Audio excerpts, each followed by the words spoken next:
Friends, welcome back to PSP classes. Class 10th का time है ये। 3.3 एक्सरसाइज चल रही थी बच्चों। क्वेश्चन नंबर 2 है। ये दो इक्वेशन दे रखी हैं, 2x + 3y = 11 and 2x - 4y = -24। ठीक है, और y = mx + 3 एक ही इक्वेशन दे रखी है। हमसे m की वैल्यू पूछ रहा है। ठीक है, और आपको याद दिला दूं, जो क्वेश्चन में जो मेथड है वो चल रहा है सब्स्टिट्यूशन मेथड। ठीक है, तो सब्स्टिट्यूशन मेथड में क्या करते हैं बच्चों, एक इक्वेशन से वैल्यू दूसरे में रखते हैं ना, इसको 1 मान लेते हैं। अच्छा, अब यहाँ ध्यान दो कि ये 2 सब में मल्टीपल है, तो मैं 2 कॉमन ले लेता हूं, थोड़ा आसान हो जाएगा इससे। सॉरी, मैंने डायरेक्ट ही लिख दिया 24, 2 अपॉन में आ जाएगा इसके, तो -12 बचेगा ना बच्चों। इस 2y को इधर पहुंचा दो, सही है। इसको मानते हैं इक्वेशन नंबर 2। तो इक्वेशन नंबर 2 से x की वैल्यू इक्वेशन नंबर 1 में पुट कर रहे हैं। ठीक है, तो यहां पे लिख देंगे पुट x = 2y - 12 इन इक्वेशन 1। तो देखिए 2 x की जगह आप ये लिखेंगे, अब 2y - 12 + 3y = 11। ठीक है बच्चों, मल्टीप्लाई करोगे 2 2 जा 4y 24, 3y = 11, 4 और 3 7y हो गया, 11 + 24 हो गया, ये 35, 7, ये आ गया बच्चों 5। ये वैल्यू आप किस में पुट करेंगे, इक्वेशन नंबर 2 में। पुट y = 5 इन इक्वेशन 2, then x = 2 × 5 - 12, 10 - 12 माइनस का 2। अब आपके पास x और y दोनों वैल्यू आ चुकी हैं, लेकिन हमसे वैल्यू m की पूछी है। कोई बात नहीं, इस इक्वेशन में x और y दोनों की वैल्यू पुट कर देते हैं, तो हमारी m की वैल्यू बच्चों आ जाएगी।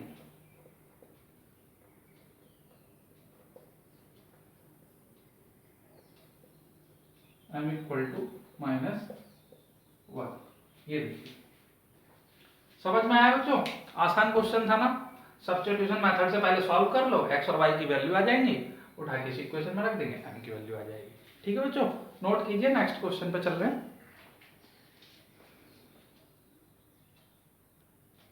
क्वेश्चन नंबर 3 का फर्स्ट पार्ट बच्चों। अब वर्ड प्रॉब्लम शुरू हो रही है। देखो, पहला क्वेश्चन है, the difference between 2 number is 26। दो नंबर है, उनके बीच में जो डिफरेंस है वो 26 है, और 1 number is 3 times the other. जो फर्स्ट नंबर है वो दूसरे नंबर का 3 टाइम्स है। तो फाइंड द नंबर, फाइंड करने हैं। तो अब ध्यान दो बच्चों, मान लिया हमने कि 1 नंबर x है, सेकंड नंबर y है। ठीक है, और ये भी मान लिया कि इसमें x जो है वो ग्रेटर देन है y से। ठीक, ये ग्रेटर देन इसलिए मान रहे हैं क्योंकि बड़े में से आप स्मॉल वैल्यू घटाओगे तभी तो डिफरेंस आएगा। तो क्वेश्चन की पहली कंडीशन क्या कहती है कि दोनों का डिफरेंस 26 है, यानी कि x में से y सब्ट्रैक्ट करोगे तो कितना आएगा, 26। पहली इक्वेशन। सेकंड इक्वेशन क्या है कि 1 नंबर जो है वो दूसरे का, सेकंड नंबर का 3 टाइम्स है, तो 3 से मल्टीपल करेंगे, इसमें तो कोई डाउट होना नहीं चाहिए। तो आप बच्चों इसको मान लोगे इक्वेशन 1, इसको मान लोगे इक्वेशन नंबर 2। अब दोनों इक्वेशन को सब्स्टिट्यूशन मेथड से सॉल्व करना है। आप x की वैल्यू 3y इसमें पुट कर दीजिए सीधे। पुट x = 3y इन इक्वेशन 1। तो ये क्या आ जाएगा बच्चों, देखो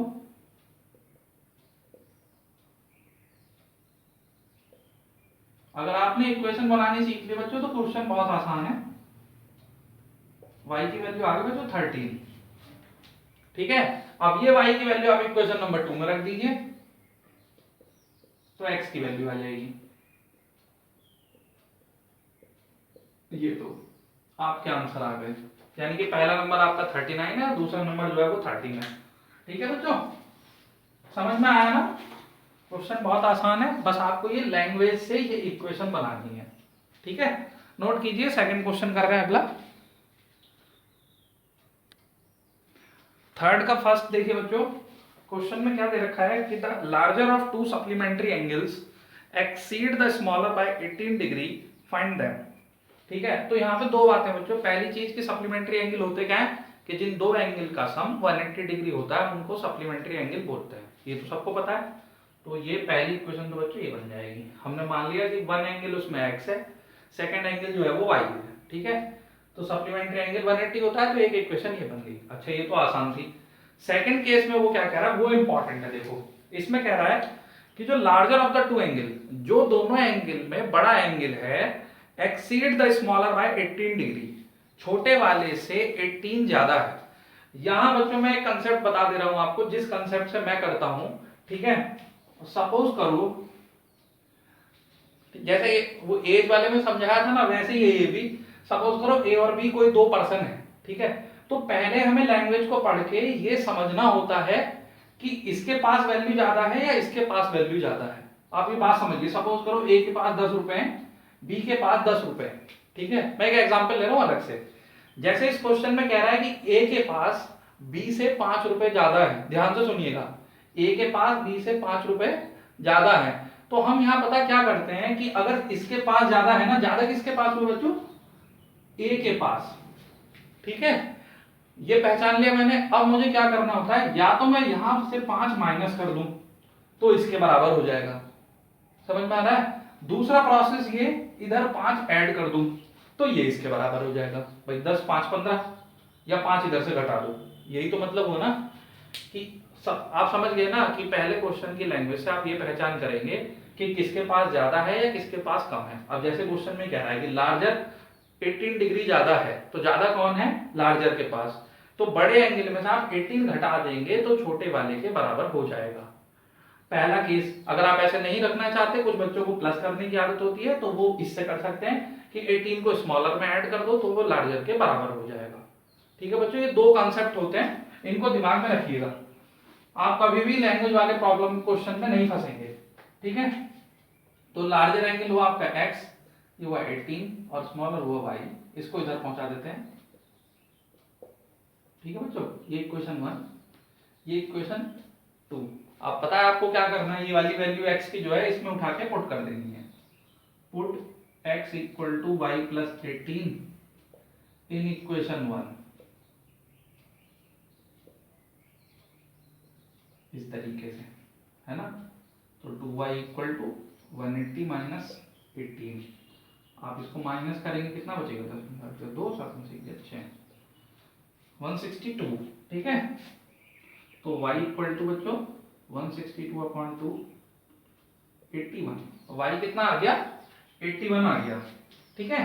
अब ये y की वैल्यू आप कहां पुट कर देंगे, इक्वेशन नंबर 2 में। यहां लिख देंगे put y equal to 81 in equation 2, then x equal to 81 plus 18 99।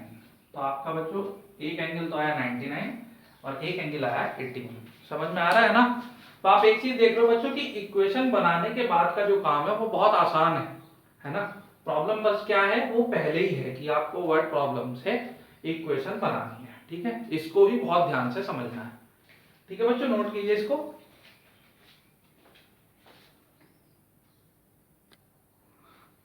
Third part पर आ रहे हैं बच्चों, थर्ड क्वेश्चन पढ़िए। इसमें लिखा था coach of a cricket team buy 7 bat and 6 ball ₹3800, later she buys 3 bat and 5 balls for 1750, ठीक है। Find cost of each bat and each ball. हम ग्राफिकल मेथड में भी ऐसा क्वेश्चन कर चुके हैं वहां, लेकिन ग्राफिकल से किया था, यहाँ सब्स्टिट्यूशन से करना है। तो हमने क्या किया, लेट 1 बैट कॉस्ट मान ली x रुपीज, 1 बॉल कॉस्ट मान ली y रुपीज। अब दो केस है, मैंने दोनों लिख दिए। देखो 7 बैट खरीदते हो, 6 बॉल खरीदते हो तो कितने रुपए देने होते हैं, 3800। 3 बैट खरीदते हो, 5 बॉल खरीदते हो तो कितने देते हो, 1750, ठीक है। अब आप इक्वेशन बनाओगे, 7 बैट की कॉस्ट कितनी आएगी बच्चों, 7x, 6 बॉल की कॉस्ट कितनी आएगी, 6y, 3800। पहली इक्वेशन बन गई। सेकंड देखो, 3 बैट की कॉस्ट 3x, 5 बॉल की कॉस्ट 5y इक्वल टू 1750 बन गई बच्चों। इसमें तो कोई प्रॉब्लम है ही नहीं। अब क्या करना है, किसी एक इक्वेशन से x या वैल्यू y की वैल्यू निकालनी है और सेकंड वाली में पुट कर देनी है। क्योंकि डिजिट इसमें थोड़ी बड़ी है तो कैलकुलेशन लंबी हो सकती है, ठीक है बच्चों।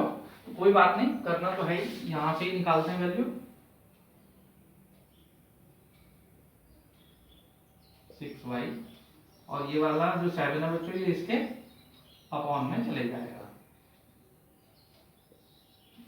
नहीं कर सकते हम इसमें, इसको इक्वेशन 1 मान लेते हैं, इसको इक्वेशन 2 मान लेते हैं। अब क्या करेंगे, ये वाली जो x की वैल्यू है इसको इक्वेशन 2 में पुट करेंगे। Put this value of x in equation 2। देखिए आप जब वैल्यू पुट करेंगे तो x की जगह पूरी वैल्यू लिख देंगे।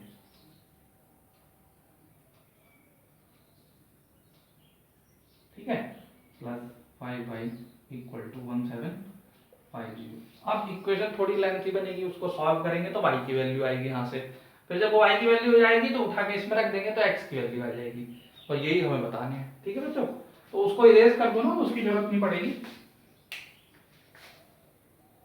नोट आप करते रहा करो साथ साथ।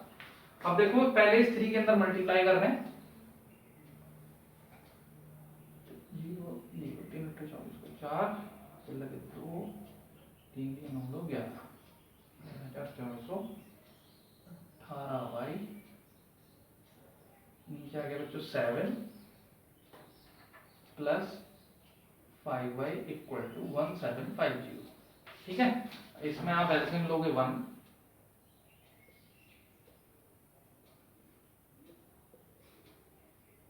1775 का 35 1750। ठीक है बच्चों, ये आया। अब क्या करोगे, 11400 प्लस 35 में से 3 घटाओगे तो 17 बचेगा, इक्वल टू 7 किधर मल्टीप्लाई हो जाएगी, है ना। और 17y इक्वल टू 7 किससे मल्टीप्लाई करोगे, 3 तो 3 पावन का 2, एक सेकंड 7 0 0 7 5 लगे 3 7 50 3 पावन का 2 लगे 5 3 7 5 12 12 250 11 400।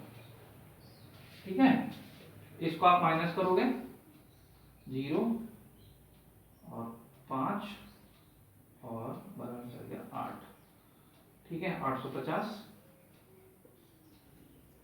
17 17 85 फिर देन y इक्वल टू 50। बच्चों कैलकुलेशन में तो आपको देखो कर ही सकते हो, आप आराम से करो, उससे कोई प्रॉब्लम नहीं है। मेन चीज है तो आपको कंसेप्ट समझना है ना। कैलकुलेशन तो आप कर ही लेंगे। तो ये y की वैल्यू आ गई, y क्या माना आपने, बॉल, यानी कि जो एक बॉल की कॉस्ट है वो 50 रुपए। अब ये y की वैल्यू आप इक्वेशन नंबर 1 में पुट कर दीजिए, x की वैल्यू आ जाएगी, तो ये पता चल जाएगा बैट कितने रुपए का है। ठीक है बच्चों, मैं यहाँ इरेज कर रहा हूँ इसको, देखिए आप y इक्वल टू 50 पुट कर रहे हैं इक्वेशन 1 में, तो देखिए x कितना आएगा,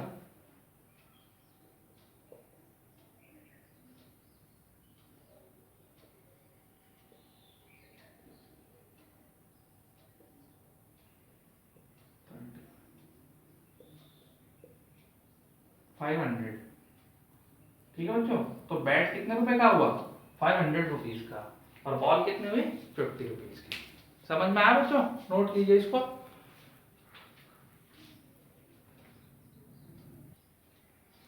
तो ये 3 पार्ट हो गए बच्चों इस क्वेश्चन के। ठीक है, अब हम क्लास को एंड कर रहे हैं आज को, नेक्स्ट क्लास में मिलेंगे, इसके बाकी के 3 पार्ट करेंगे, तब ये हमारी एक्सरसाइज जो है बच्चों पूरी हो जाएगी। तो आज जो क्वेश्चन कराए होंगे समझ में आ गए होंगे बच्चों, नोट्स बनाते रहिए। ठीक है, और अच्छे से इसको समझते रहिए। समझ में आ रहा है तो वीडियो को लाइक कर देना और चैनल को सब्सक्राइब कर लेना। ठीक है, ताकि आपको अपडेट्स मिलती रहें। तब तक पढ़ते रहिए, खुश रहिए।